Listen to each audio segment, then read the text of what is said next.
अपनी इस रुद्र यज्ञ का बहुत बहुत रिस्पेक्ट रखने की, यज्ञ की वातावरण को बहुत शुद्ध पावरफुल बनाने में सहयोगी बनने की, प्यार से इसकी संभाल करने की, अपने पास कुछ भी छिपा कर नहीं रखने की। यज्ञ की कौड़ी कौड़ी अमूल्य है, इसलिए एक कौड़ी भी व्यर्थ नहीं गंवाने की, इसकी वृद्धि में सहयोग देने की। शिव पिता परमात्मा की हम आत्माओं के लिए आज की मुरली से शिक्षाएं। सिर्फ वर्तमान को सामने रखकर कार्य करने से अनेक गलतियां होती हैं, पाप कर्म भी हो जाते हैं, धोखा भी खा लेते हैं। मीठे परमपिता परमात्मा ड्रामा के आदि मध्य अंत का राज स्पष्ट कर बताते हैं कि हम सब तीनों कालों को सामने रख सोच समझकर ब्रह्मा जी के संकल्प बोल कर्म को मैच करके ही कदम उठाएं। तीनों काल की समझ मिलती है कि जो हम करते हैं उसका फल भी हमारे सामने ज़रूर आता है, और फिर कल्प कल्प के लिए ये फिक्स भी हो जाता है, चाहे फिर अच्छा हो या फिर बुरा हो, पास्ट होकर फिर से हमारे सामने आता है। इसलिए त्रिकालदर्शी बनकर कार्य करना है। अभी हमें हर बात की समझ मिल रही है, इस समझ के साथ चलना है तो कभी भी हमसे कोई गलती नहीं होगी। इसलिए वरदाता परमपिता परमात्मा जी का वरदान है कि तीनों कालों को सामने रखकर कार्य में सफलता प्राप्त करने वाले सदा विजयी बनो। जैसे लौकिक रीति में भी बाबा कहते हैं, ये देखा जाता है कि जो सोच समझकर कार्य करते हैं, आगे पीछे का सोचते हैं, वो कदम उठाते हैं तो फिर कभी भी पछताते नहीं हैं। बिना सोचे समझे करो तो हमेशा पश्चाताप होता है। ऐसे ही ये तो ज्ञान मार्ग है। यहाँ पर तो जो भी सोचते हैं, जो भी बोलते हैं, जो भी कर्म करते हैं, उसकी हमको समझ मिलती है शिव पिता से कि हमें तुरंत रिएक्ट नहीं करना है, तुरंत रिजेक्ट नहीं करना है, हड़बड़ी नहीं करनी है, बल्कि शांत स्थिर रहकर 2 मिनट साइलेंस में रहकर अपने स्वधर्म और स्वरूप में टिक कर तीनों कालों को सामने रखकर फिर करना है। क्योंकि हम ड्रामा खुद बनाते हैं, फिर जो बनाते वही हमारे सामने आता है, फिर हम दुखी होते हैं। अगर हमने अच्छा कुछ नहीं देखते हैं तो हम दुखी होते हैं। तो बाबा हमको पहले ही समझ देते हैं कि अच्छा बनाओ ताकि कभी दुख ना हो। सिर्फ वर्तमान को देखकर अगर हम कुछ करेंगे तो फिर तो गलत होगा, सफलता नहीं मिलेगी। हमें समझ मिली है कि हम सब हमारे ही बनाए हुए पास्ट के हिसाब किताब से मिलते हैं, फिर चाहे वो व्यक्ति हो चाहे परिस्थिति हो। इसलिए बेहद की समझ धारण करके विजयीपन के निश्चय के आधार पर, त्रिकालदर्शीपन के आधार पर अब कोई भी बोल कर्म साधारण रूप से या लौकिक रूप में हम सब न करें, बल्कि अब तो फॉलो फादर कर अलौकिक व असाधारण कर्म कर सुखदायी बने, निर्विकारी बने। और जहाँ बोल का सवाल हो तो वरदानी बोल बोलें, प्राप्ति कराने वाले बोल बोलें। जैसे प्रजापिता ब्रह्मा इसमें नंबर 1 एग्जाम्पल बने। ऐसे बनेंगे तो फिर कभी भी कोई नया हिसाब किताब का बंधन नहीं बनेगा, बल्कि आगे का फल भी अच्छा होगा। और कल्प फिर ये सुंदर रिकॉर्डिंग हो जाएगी, फिर सुखदायी पाठ बजाएंगे। अभी हमें कर्म करने सिखाए जा रहे हैं, इसलिए सोच समझकर कर्म करना है, सोच समझकर बोलना है और सोच समझकर सोचना है। वरदान को विधि पूर्वक फलीभूत करके अपना बनाना है। देह अभिमान में हम सब हद के किनारों को अपना सहारा बना लेते हैं, पकड़ लेते हैं। शिव पिता परमात्मा हमें समझ देते हैं कि अब इन हद के किनारों को छोड़ दो, ये मायावी है, ये आधार तो सारे टूट जाने हैं, इन पर निर्भर होने से धोखा मिलता है। अब तो एक बाप को ही अपना सहारा बना लेंगे तो फिर तो हम पार हो जाएंगे। समझ देते हैं कि कर्मातीत बनने में हद के सहारे का भरोसा सबसे बड़ी बाधा है। कायदे से हमें अभी बंधन मुक्त, योग युक्त, जीवन मुक्त, एवर रेडी बनना है। ऐसे हमको तैयार रहना है, सारा इंतज़ाम पहले करके रखना है। समझ मिलती है कि बंधन मुक्त आत्मा ही जीवन मुक्त का अनुभव कर सकती है। कोई भी हद का सहारा नहीं, अर्थात बंधनों से किनारा है। अगर किसी भी प्रकार का छोटा बड़ा, स्थूल या सूक्ष्म मनसा से या कर्म से हद का कोई भी सहारा है तो फिर बंधनों से किनारा नहीं हो सकता है। सूक्ष्म बंधन व रस्सियाँ जो रही हुई हैं, जिनको महीन बुद्धि के सिवाय देखा भी नहीं जा सकता, जाना भी नहीं जा सकता, ऐसे सूक्ष्म परखने की शक्ति के द्वारा सूक्ष्म बंधनों को देख सकते हैं, महीन बुद्धि के द्वारा जान सकते हैं और फिर उनसे मुक्त भी हो सकते हैं। अगर हम ऊपर ऊपर के रूप से देखेंगे तो न देखने व जानने के कारण वो अपने को बंधन मुक्ति समझते रहते हैं। तो इसलिए हमें इन सूक्ष्म सहारों को चेक करना है, जिनको हमने अपना हद का सहारा बनाकर उस पर भरोसा रखा हुआ है। आधार तो सारे टूट जाने हैं, इसीलिए मीठे परमात्मा को समझ देते हैं कि अब हद के किनारों को छोड़ दो और एक बाप को सहारा बना लो। आत्मा का सहारा शिव पिता परमात्मा ही है। इस सच्चाई को स्वीकार करना है और बाकी सारे हद के किनारों को बुद्धि से छोड़ देना है। हमें निश्चय के फाउंडेशन को मजबूत कर सदा निर्भय, सदा निश्चिंत रहना है। अलबेलेपन की मीठी निद्रा में नहीं सोना है, मियाँ मिट्टू नहीं बनना है।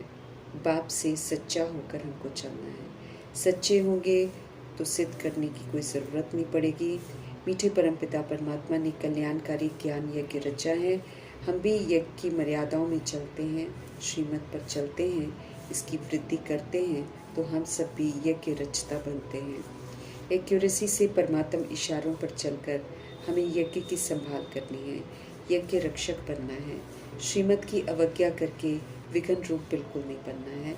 ये बेहद का यज्ञ है, सभी आत्माओं के लिए है, खोए हुए स्वराज्य को पुनः पाने के लिए है।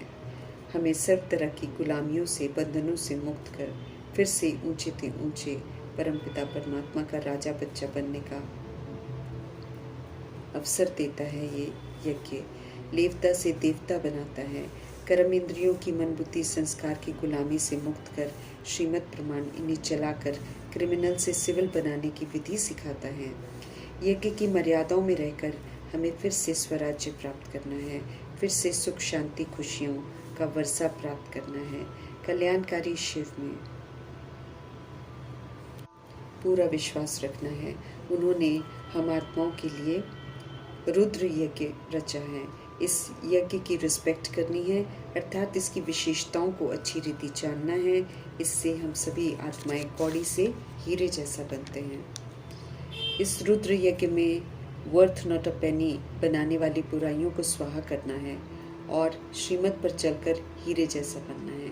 सारी पुरानी दुनिया भ्रष्टाचार, अत्याचार, विकारों का, बुराइयों का, छल कपट धोखे का स्वरूप है। इसलिए ये सारी पुरानी दुनिया जो है इसमें स्वाहा होती है।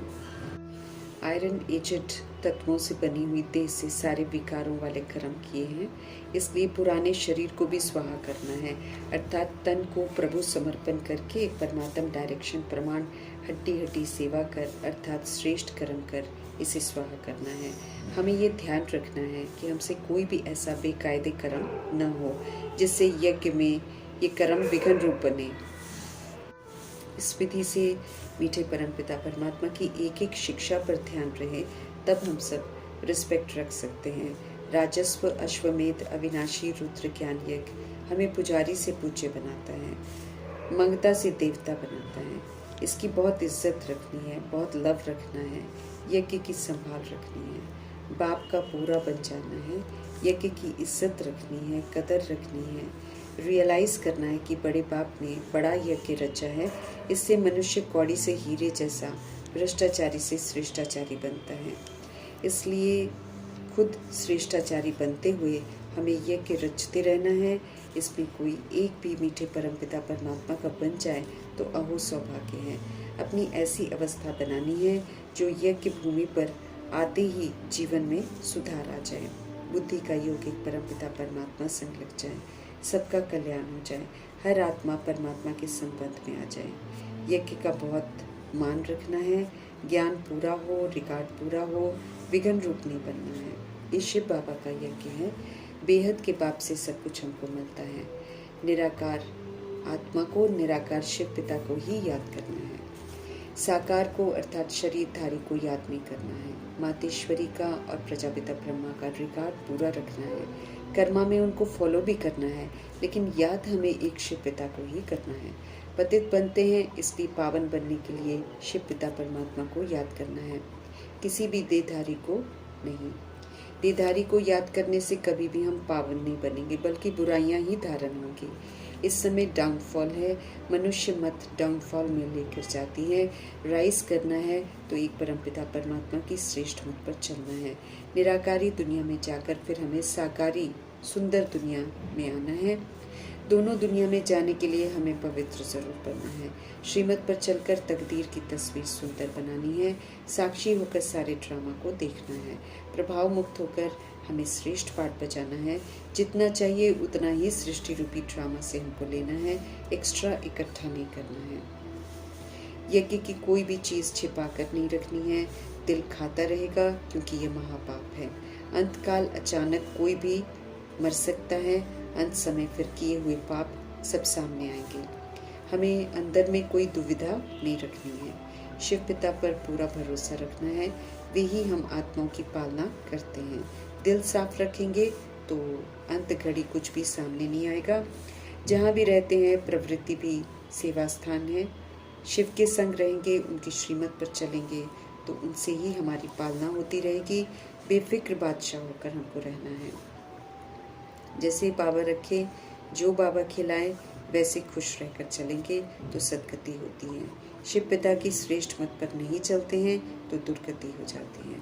हमें श्रीमत पर पूरा पुरुषार्थ करना है, न अपनी मत पर न परमत पर चलना है, नहीं तो धोखा खा लेंगे। विनाश के पहले हमें स्वराज्य लेना है और सबको ये संदेश देना है। तूफान हमारी जिंदगी में बहुत आएंगे, लेकिन सच की नाव में ही रहना है। कितना भी कोई हिलाए ये डूब नहीं सकती है। जन्नत में जाना है तो हमें नर्क से दिल बिल्कुल नहीं लगानी है। ज्ञान नहीं लेना चाहता है अगर कोई, तो उसके पीछे अपना टाइम वेस्ट नहीं करना है। याद से पाप भस्म करने हैं, याद से हमें पूज्य बनना है। याद ही सच्चा सच्चा उपाय है सारी समस्याओं का। देह अभिमान को मिटाना है, तब हम योग में रह सकेंगे, तब कर्मातीत अवस्था हमारी बनेगी। किसी के साथ हमें कोई भी कर्म बंधन नहीं बनाने हैं। अंत में सिवाय शिव पिता परमात्मा के और कोई भी हमें याद ना आए। किसी भी चीज़ में कोई ना मोह हो, सब मायावी है। मोह रख कर किसी पर अधिकार प्राप्त नहीं कर सकते हैं। मोह माया से मुक्त होने के लिए हमें खास शिव पिता परमात्मा को याद करना है। हाथ से कर्म करते बुद्धि का योग शिव पिता संग लगा रहे, अपनी चलन को सुधारना है। यज्ञ की बहुत संभाल रखनी है, मीठे बाबा को खुश करना है, सब कुछ सफल करना है, पुण्य आत्मा बनना है। अब हमें बुराइयों का दान देना है। दुनियावी रीति से कोई भी दान नहीं देना है, क्योंकि वैसा दान करते करते आधा कल्प से हम उतरते उतरते पाप आत्मा बन जाते हैं। अब हमें उतरने वाले कोई भी कर्म नहीं करने हैं। बिना कोई खर्च किए हमें श्रीमत पर चल ऊंची पढ़ाई को अमल में लाकर विश्व की बादशाही लेनी है। अल्फ शिव को याद कर बेबादशाही लेनी है। सच्चे दिल से सच्चे साहिब को राजी करना है। करेंगे तो सचखंड के मालिक बनेंगे। एक्यूरेट याद करने की मेहनत हमको ज़रूर करनी है। कोई भी विक्रम करके हमें अपने को घाटा नहीं डालना है। बुद्धि ठहरेगी नहीं, फिर हमें मियाँ मिट्ठू बिल्कुल नहीं बनना है। बहुत मेहनत करने का, माया के विघ्नों को जीतने का इशारा दे रहे हैं शिव पिता परमात्मा, तो उनके बताए हुए कायदों के प्रमाण हमको चलना है। अपना भी कल्याण करना है तो दूसरों का भी कल्याण जरूर करने के निमित्त बनना है। दिलाराम परमपिता परमात्मा की शिक्षाओं के लिए उनका धन्यवाद करते हुए ओम शांति।